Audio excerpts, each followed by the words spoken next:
aqui é Mônica e hoje eu quero contar para vocês sobre um filme que eu vi no fim de semana na Netflix. O filme chama Holocausto Brasileiro e ele fala sobre como se tratava a doença mental, né, em tempos mais antigos, aqui no Brasil, aqui em Minas Gerais, em Barbacena. Então, eu achei muito interessante, porque assim, eu depois até pesquisei isso. O instituto lá, né, o sanatório que foi criado em 1903, ele não foi criado para tratamento de gente pobre, com domínio do poder público. Ele foi criado mais ou menos no espaço de madame. Então, no começo, o pessoal que ia lá, não ia lá para esse sanatório do poder público. Ele, depois que durante um tempo, né, ele funcionou assim, depois ele fechou e o poder público comprou o prédio e começou a trabalhar com esse tipo de sanatório de pessoas mais da classe baixa mesmo, de baixa renda, pessoas largadas do mundo, né? E eu gosto de eu gostei de ver esse filme porque assim, gente, eu passei na minha vida por 3 estágios dentro da doença mental. Quando eu me formei em psicologia, quando eu estava começando a estudar, né, quando eu me formei, ainda existia muito esse tipo de tratamento na doença mental, de encarcerar mesmo, e de maltratar.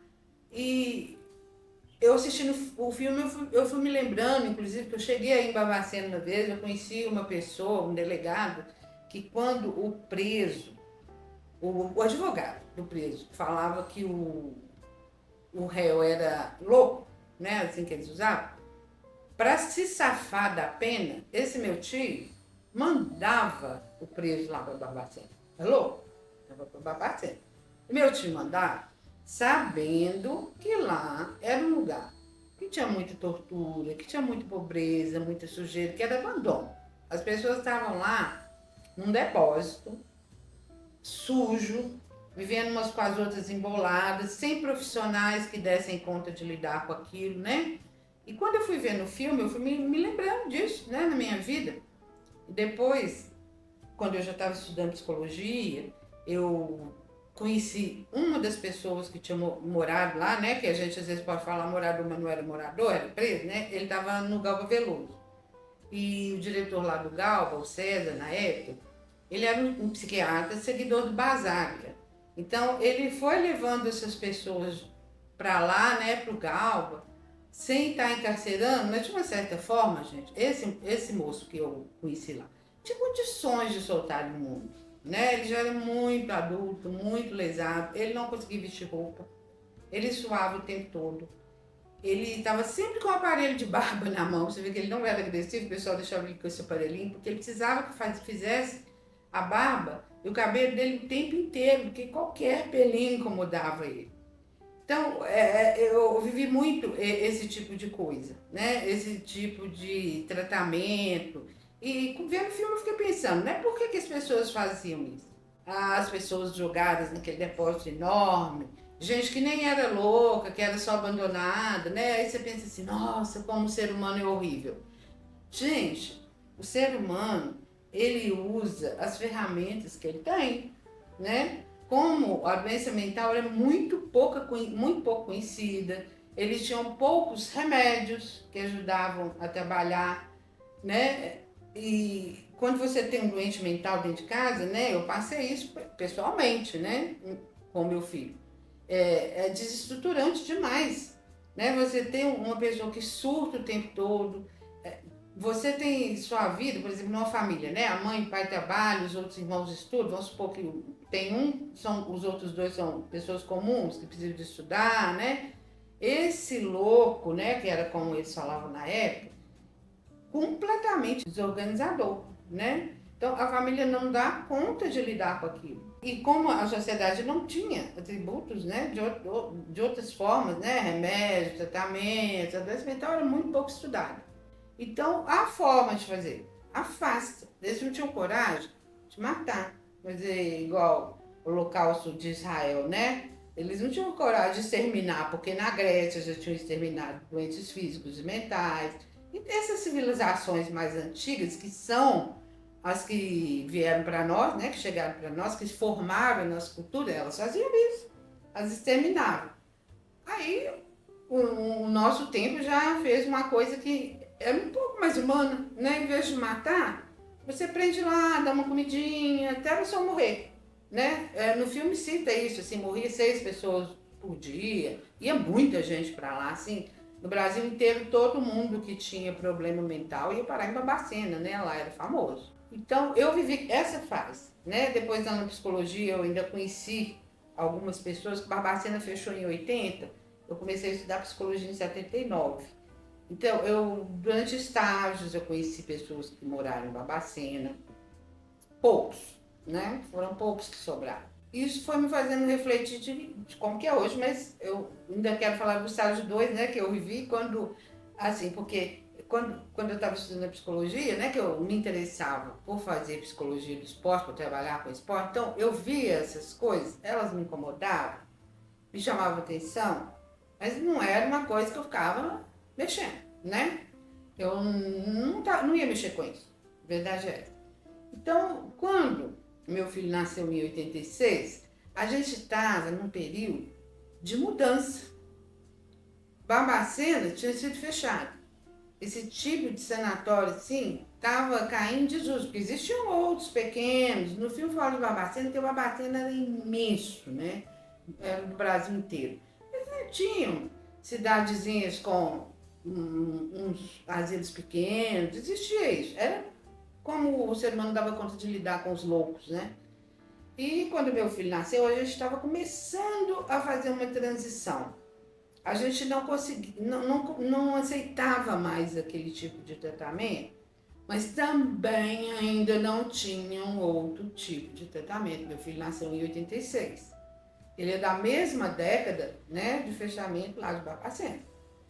E aí foi nessa época que eu realmente passei a trabalhar com doença mental. Eu migrei para essa área, eu larguei o esporte.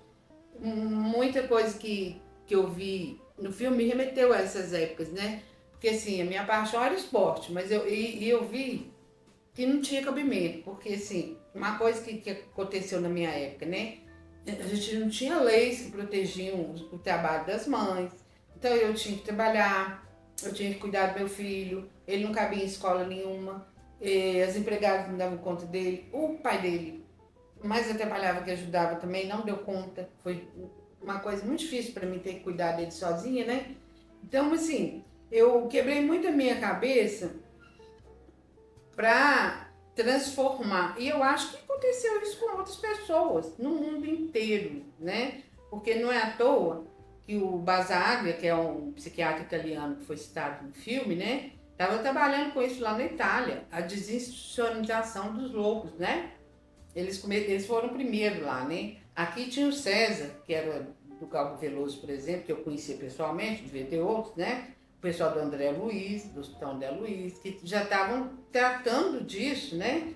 Pessoas que se sensibilizaram com o que estava acontecendo lá e queriam fazer de uma forma diferente, mas também ainda não sabiam exatamente como, gente. Porque, assim, a doença mental, né, ela não tem uma radiografia, né? Então, os instrumentos, eles são muito subjetivos. E como você não tem, não sabe como fazer, o que você tem que fazer? Laboratório, né? Você tem que ir tentando, estudar, isso não dá, é assim que funciona. E num país igual ao Brasil, as coisas são sempre feitas brasileiras, né? Então eu fico pensando nisso assim, por exemplo, o Basaglia estava trabalhando lá na Itália, né? Numa sociedade que, de uma certa forma, corrupta igual brasileiro, né? Tá? Os italianos são corruptos igual os brasileiros, mas eles são mais antigos, né? Culturalmente, como país. Então, eles já têm um tipo de crescimento pessoal, né? Que permite a eles estar um pouco na frente que a gente mesmo, né? O que aconteceu? Essas coisas, elas começaram a fervilhar, mas não tinha jeito de encaixar isso no serviço público de uma forma que fosse bacana. Porque o que acontece é isso, né? Você tem a visão lá da coisa, mas você continua ainda não tendo os instrumentos necessários. E no Brasil ainda tem essa coisa da corrupção, né? Que às vezes você tem investimento, tem o dinheiro e é desviado quanto é lado. Então, hoje começou a ter esses atendimentos, aí começou daquela época para cá, né? Esses atendimentos em pós-saúde, foram criados os CRAS, um monte de coisa no poder público, mas ainda não é bem feito, né? A gente sabe que não é. Esse tipo de coisa que acontecia em Barbacena, de vez em quando aparece na televisão, né? De vez em quando aparece no Globoplay, essas coisas falando desse tipo, né, de tratamento com os loucos. Quando o Pedro era pequeno, uma vez eu vi uma reportagem, foi no estado de Minas, né, era televisão, jornal, né? Tava contando de uma mãe que morava numa favela, ela tinha vários filhos, e ela tinha um que eu hoje acho que era um autista. Os meninos dela, os comuns, ela conseguia deixar para ir trabalhar. Um ajudava o outro, a vizinha socorria, né? É aquele povo que um cuida do outro, ajuda, isso é até muito bacana. Mas ela tinha um filho que ninguém dava conta. Nem os irmãos davam conta, nem os vizinhos. Então o que ela fazia? Ela acorrentava esse menino para ir trabalhar. Parece com Barbacena, né? Porque ela não tinha uma saída para aquele menino. E ela precisava ir trabalhar. Porque ela tinha, inclusive ele, né? Ela tinha que alimentar os filhos dela. Ela tinha um filho com cada homem, não tinha marido, a confusão toda. Então, essas coisas que chegaram depois de Barbacena continuam acontecendo, até hoje a gente ainda vê isso acontecendo. Mas o que aconteceu na transição foi que a gente começou a pensar como fazer diferente. Que eu acho que assim, é uma grande sacada para o começo, né? É você começar a pensar. Você se incomodar com o que está acontecendo, ver que pode ser diferente e começar a discutir, começar a trocar ideia, ver como que isso pode ser feito, né? Porque assim, nada acontece se você não pensar, né? Então, o estágio que eu vivi com o Pedro quando ele teve o diagnóstico, né, na década de 80, no finzinho da década de 80, estava fervilhando esse negócio de pensar. Mas tinha muito pouco profissional lidando com isso. Então, o que acontecia? De uma certa forma, meninos mais carentes, famílias mais carentes, começaram a ter muito problema. Porque o governo não dava apoio. Não tinha mais sanatório, né? Não tinha mais encarceramento louco. Então, o que fazer com aquilo? Como é que você suporta conviver, né? Com uma pessoa que é totalmente diferente de você, não entende nada que você está falando. Muitos deles são agressivos, muitos esquizofrênicos quando surta, quer matar a mãe, que é muito comum, por quê? Porque ela quer estar mais perto dele, né? Então, esse tipo de convivência, ela é muito difícil se você não tem um suporte. É muito chique o que o Basaglia falava, mas o atendimento dele lá era com suporte, né? Aqui a gente não tem isso, até hoje ainda falta muito, porque hoje tem atendimento todos pós-saúde, mas a gente não vê um trabalho bem feito. Mas pelo menos já começou a ter, né? Já vai melhorando, vai ajudando. Hoje já tem alguns remédios que o pessoal usa, que colaboram um pouquinho, né? Então, o filme mexeu muito comigo por causa disso. Porque eu fiquei vendo assim, como que andou isso, né? Onde é que eu tô mergulhada? Onde é que a gente que trabalha com autismo, gente que tem filho autista, gente que conhece menino autista, professor que tem aluno autista, né? Onde que a gente está mergulhado, né? Esse lodo aí, né? Que tem um monte de caranguejo que a gente pode catar e comer os pãozinhos. A gente pode usar isso aí, né? E mexeu muito comigo nesse ponto. E eu fiquei pensando como que é hoje, né?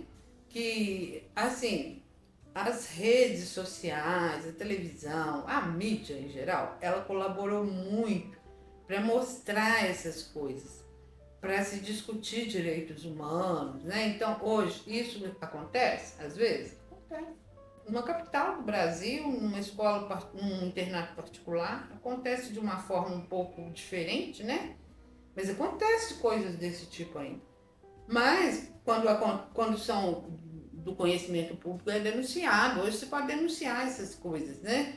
Às vezes, uma escola fechada, o Pedro esteve numa escola, meu filho, que era um depósito muito mais chique, né? Um depósito particular. E eu conheci ela lá quando eu estava estudando psicologia, eu nem tinha o Pedro ainda. Eu Eles só trabalhavam com DAO, eles tinham uma casa muito bacana aqui no bairro Santo Antônio, que é uma zona sul de BH, né? Uma casa tombada, eles usavam ela, né? Era uma casa que tinha piscina, eles tinham um monte de DAO lá, tinha gente interna. E eles me chamaram para fazer estágio lá, eu fui lá olhar, tinha um monte de DAO em volta da piscina assim, deitado, um pessoal muito gordo, porque DAO gosta muito de comida e eles não faziam nada, né? Assim, com uma cara, eu falei, gente, o que é isso? Isso é uma era, é mais pra cá, é mais moderno, né?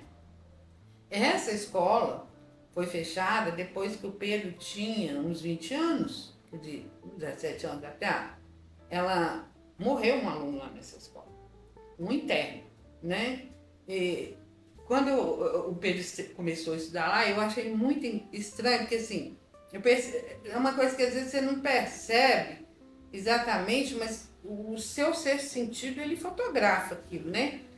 A diretora tinha um bico bom e não tinha outra escola aqui em BH, não tinha ninguém que trabalhasse com autista. Então, eu fui lá matricular o Pedro e fiquei sacando, né? Quem que trabalhava lá, né? E era estranho, assim, ela tinha poucos professores, alguns estagiários também não eram muito. O corpo educacional dessa escola eram seguranças. Por quê? Porque esses alunos que ela tinha lá, e como ela não trabalhava bem, né, não tinha bons professores, ela não se importava com isso. Ela queria ter alunos chiques, ricos, que pagassem um lugar bonito, né? Mas que também não machucasse o outro, que eles também não se machucassem. Então ela tinha esses homens lá. Quando um menino dava problema dentro de uma sala de aula, né? O cara desse lá pegava, eu até vi um deles pegando uma vez um tal de Marcelo lá, que era um autista, não machucou o Marcelo, né? Não vi ele torturando o Marcelo, ele foi até jeitoso, ele era jeitoso. Assim, era um tipo de tratamento que ainda estava acontecendo aí, né? Mas hoje, por causa disso que eu falei das redes sociais, essa discussão toda que a gente está levando aí, né?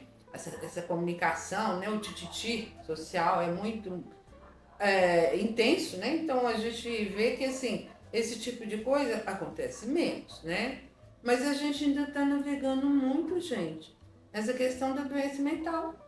É uma coisa interessante que eu sempre penso assim, a medicina, né? Ela evoluiu muito junto com a engenharia.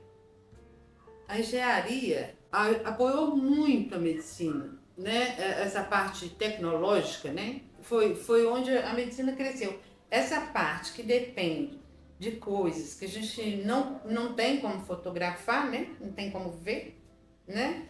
A gente ainda está navegando muito. Às vezes eu penso isso assim, por exemplo, como lidar, né? Aí vamos voltar aqui no autismo um pouquinho. Como lidar com o autista quando ele é pequeno, né? Quando ele começa a ter os sintomas, como lidar com esse menino, essa menina, né? Dentro de casa, com uma família que tem, igual eu falei, que tem que trabalhar, o pai, a mãe, né? Então, apesar da gente já ter um monte de gente trabalhando, profissionais trabalhando na área, né? Eu vejo, tenho grupos de autismo que eu permeio, né? Às vezes eu nem dou muito pitaco, não.